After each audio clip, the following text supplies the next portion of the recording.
saw from the beginning there, I'm using this gorgeous new Deco Art Metallics Obsidian, I think it's called, Obsidian.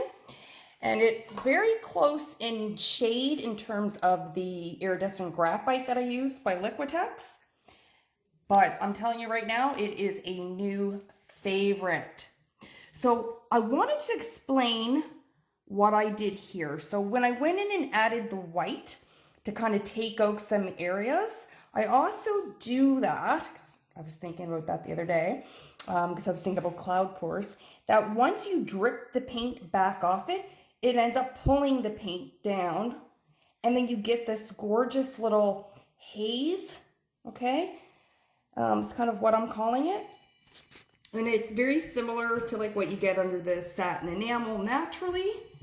I had too much paint on the canvas, okay, and I tilted a little too much, and that's why I messed up my lacing a bit there. But look at the depth in that and the cool effects that brings. Absolutely beautiful. It blends so well with the gold. And then I'm loving how it blends with the copper.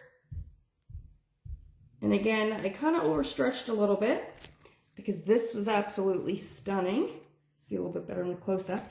But I was able to keep some of this because that was my first swipe.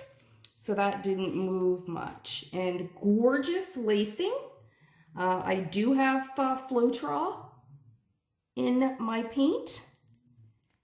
I definitely had too much on, but I made it work, and I absolutely love how this turned out.